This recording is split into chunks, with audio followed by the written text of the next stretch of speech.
My sister and I were off in search of grand adventure. Vacations ran a little dull in this tiny town in a tiny valley, in that place where Maryland and Ohio and Pennsylvania all kind of run together. And so we had snuck out hoping for something better to do than to help my mother around the house. And we found it, a tent. It was easy. It was the tallest thing in this tiny town. And disappointingly, it was not a circus tent, always my first choice for an adventure, but the smells coming out of it, baked ham and fried chicken, and those were fresh strawberries, and that was cornbread. Obviously, it was going to be an amazing southern summer wedding, and that was almost as good. And so I stepped into the cool dark of the tent, and I looked, and sure enough, that must be what it was going to be. There was a long table covered with white cloths, and on it were all the things I had smelled and a good many things that I hadn't. Covered dishes with salads and slaws and every kind of cake from Lady Baltimore to chocolate, and surely 2 small children will fit in fine.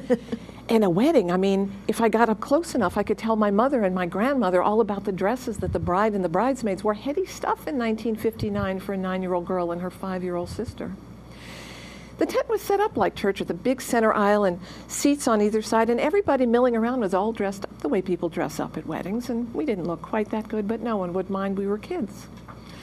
So I carried my sister forward to try and get the best seat I could, and about halfway up, 5 of the most beautiful women I had ever seen stepped onto a small stage at the front of the tent.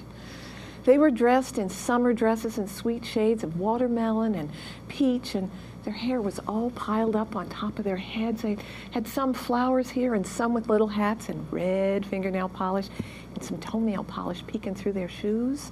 Some had flowers on their dresses, and all of a sudden they stepped forward together. There was to be no bride, and they sang. I looked over Jordan, and what did I see? Coming for to carry me home. A band of angels coming after me, coming for to carry me home. And then 3 men stepped forward, and they were dressed in starched white shirts and pressed black pants and shiny black shoes, and they sang, swing low, sweet chariot, coming for to carry me home.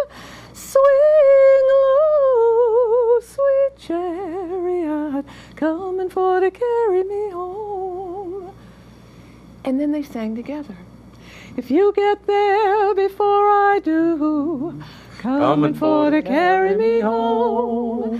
Tell all my friends I'm coming too, coming for to carry me home. Wow. By the time they were done, I was sitting in the front on the ground with my sister on my lap, my ears, my eyes, and my mouth completely wide open. I had never heard anybody sing like that, not in my life. Nobody in my little Lutheran church in Queens, New York sang that way, and if they did, they weren't singing those songs. I spent the day listening to those women sing and eating. And by the time I left, I had made a decision. I was going to be a singer. I was meant to be a singer. I was going to sing just like they did. I got home so late, my mother was more happy to see us than mad, and so I told her all about it before we went to bed, and just before I went to sleep, I sang out for her just like those women, and I said, Mama, I'm going to be a singer, and when we get back to New York, I'm going to sing in the choir. What you need to know, and I did not forget this, but what you need to know is my mother, in my entire 9 years on the planet, had never discouraged me from doing anything. She was an encouraging kind of mother. Yeah, try it. What's the worst that'll happen? She'll fall down. She'll get a little hurt. So I didn't actually hear the note of caution in her voice when she kissed me goodnight and said, you might want to wait till you're older to make that decision. We got back to New York, and the very first Sunday in church, I went to the choir director, and I said, I want to be in the choir. And so he beckoned me into the choir loft, and he played a bit, and I sang, and he told me I was too young. Well, you get over being young. You do. It's just a matter of time. So I could wait. The very first day of the 4th grade, there on the green board, blackboard was green, chorus tryouts, 3 o'clock, all welcome. Wow. So me and my friend Elaine went. We stood in line in the auditorium, snaking our way down to the music teacher who was at the grand piano. And I watched as kid after kid after kid sang out and got put in their place up on the stage, and got to be me, and the music teacher stuck her pencil in her hair, and she looked at me, and she arched her hands, and she started to play, and I started to sing out the way I knew I could. I was going to show them how it needed to be done. Oh, beautiful for spacious, sweetheart, this is an ensemble production, and you need to sing a little bit quieter. Please don't sing that loud. Let's try that again. I didn't really want to sing softer. I wanted to sing like those women, but okay, I'd try. Oh, beautiful for space. I think I said it properly, but let me do this again. I need you to sing a little bit softer. This was not going to be a good afternoon for me, I could tell. So again, and finally by the third time, the music teacher looked at me and said, I have a job for you. I know exactly what you can do for the chorus. You can hand out programs at every single performance. I didn't want to hand out programs. I wanted to sing, but optimist that I was, I just figured I'd gotten there too late, and so there'd be next year. And then my friend Elaine and the two kids behind us sang, and they got to go up on stage. And I got to pass out programs for every performance all the way through elementary school. I never sang again. I mean, you know, in the shower and in the car when I could drive, and at rock concerts in the 60s because nobody could hear me, but I never, ever, ever sang again in front of anybody until my 40th birthday. It was my birthday, and all my friends were there, and I don't really know what got into me, but I suspect it was a combination of chocolate cake and red wine. I'm pretty sure.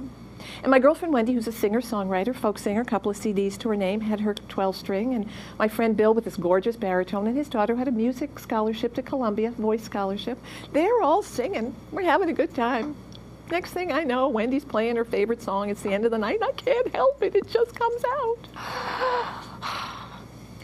Amazing grace, how sweet the sound that saved a wretch like me. Well, I thought I did okay. I didn't really think I was singing loud. I thought I toned it down. I thought, you know, the last 30 years had taught me something, but apparently not. Because when Wendy hugged me goodnight, she said, really, you shouldn't sing. You just sing too loud, and you're kind of not really in harmony with everybody. And even Bill and his daughter said, well, you know, I don't think you should do that. I folded up my voice and I put it away, and there it stayed until about 10 years ago.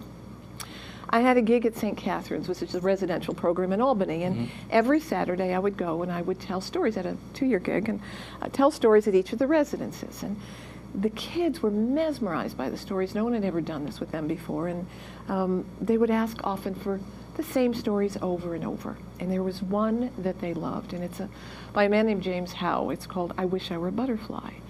It's this really beautiful story of the littlest cricket who wants more than anything to be a beautiful butterfly, and all the things that would go with that.